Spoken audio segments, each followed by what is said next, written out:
I want to get into a bit of a conversation now about refocusing after you've had a really big disappointment. And you got into a little bit of that refocusing after you've made a faux pas. But when you've had a really big disappointment, sometimes it's really heavy and it's really hard to come back from that. Now, Maritza, I would love to, talk to you. I think you kind of mentioned it a little bit, but let's rewind the tape a bit on your big success story. We know you stood on the podium with a medal in your hand, but there was a moment where you had to face the disappointment of not making the Olympic swim team in 2000. So, and this happened with all that significant pressure of the first Black woman looming over your head. How did you handle the disappointment while being under this intense spotlight while you're feeling heartache? It was definitely challenging, and I'll kind of shed a little bit more light to that. And so in 96, I remember watching the Atlanta Olympic Games here in Atlanta, Georgia, and thinking, wow, those athletes are absolutely amazing. That's exactly what I want to do. I want to get that spotlight. What do I need to do to get to that point? In my mind, I needed to just train and race hard. So that's what I did. I took 4 years, trained and raced hard, had some great times, had definitely some moments where I wanted to, wasn't sure if I had gotten a little bit too much into this, but I still stuck it out. I ended up earning a scholarship to the University of Georgia where I went to school, and that was my freshman year heading into 2000 Olympic Games. And I remember I had a fantastic collegiate season. As a freshman, I walked out with an NCAA title. And, the media was starting to swirl about like who, she's going to make the team and she's going to break barriers, and all these things came out. I also had my dad, who was very excited. He's like, oh, I can't wait for you to make the team, and share all that excitement. I ended up getting to Olympic trials and froze. I got nervous. I had the butterflies. I was wondering where my parents were. I had all these distractions. And I also had the media down my back, trying to figure out there's cameras in my face or watching me as I just hop out the pool. Every little move was being tracked.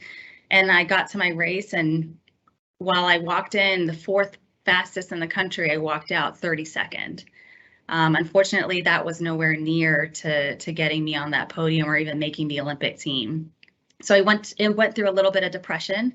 I definitely had those suicidal thoughts. I thought I was just this was the end of the world. I didn't know what to do. Swimming had been my life. I had dreamed of being an Olympian for so long, and to just have it all in the blink of an eye, it was over.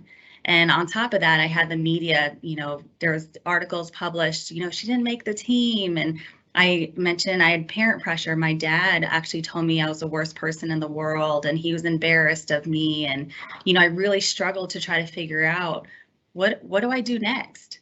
I ended up getting professional help. And I think that was probably the best decision for me. I'd spent so many years, I had the pressure from myself and from my parents and from the media, and I just internalized a lot of stuff. I had many days where I just spent, in my room bawling my eyes out because, I didn't win a race and my dad was disappointed, or I didn't make a team and the media was all over it. But then I had to really realize why I was swimming. I was swimming for myself. I wasn't swimming for the media. I wasn't swimming for my dad. I wasn't swimming for my coaches even. Yes, they were supportive, but that wasn't the reason why I was in the water. I wanted to compete. That's what I wanted to do. I wanted to make the Olympic team. I took 4 years to really say, what can I do differently? I ate differently. I trained differently. My body reacted in a different way. I was starting to get older at that point too. So I really had to pay attention to exactly, what was I putting my body through to help me get to this point, and really fine-tuned it. Along the way, that's where I kind of, in that span, I earned my 12 international medals. I also was a 27-time All-American in college. The maximum is 28, so I just missed it with one race. And I also broke an American record in the 50 freestyle, first Black female. I also broke a world record, first Black person to break a world record in swimming. So I had those accolades that I was starting to build up and building that self-confidence. And so that's kind of how I started to refocus how I was training and how I was competing. So by the time 2004 Olympic trials came around, it was game time. I had a different perspective. I had a different mindset. I was swimming for myself, and ultimately just took it race by race and got my hand on the wall. And jump for joy that I finally made my dream come true. I made the Olympic team. I broke barriers. Icing on the cake was that I broke barriers. You know, I don't know if I mentioned this earlier, but you know, in 2004, 70% of African American children didn't know how to swim. And to me, that was just alarming. I couldn't believe it. And to be able to make an Olympic team and to bring home a medal allowed me to create a platform that was going to be even bigger than me. I was definitely proud to be the first, but I definitely didn't want to be the last.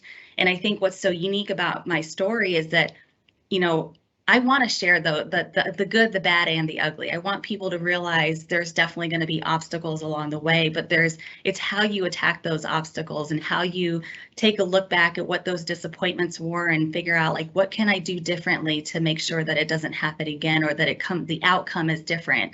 Kind of steer it in the direction that you want to. So, you know, I definitely had a lot of obstacles in my journey, but I'm still standing. I continue to get back up. It has made me a stronger person in general, not just in the pool, but outside the pool as well. And I get the opportunity to share my passion to the next generation. Those kids who look like me, who never would have thought about swimming, may be considering it because I get to show them cool things like this Olympic medal. So I brought this with me. This is my real Olympic medal that I brought with me, but being able to show this to a young child who just has aspirations. I was them back in the day. You know, I saw an Olympian. I was like, I want to do that. I want to represent Team USA. So this is where I am. This is where I continue. The obstacles are part of the journey, and you make it what you want.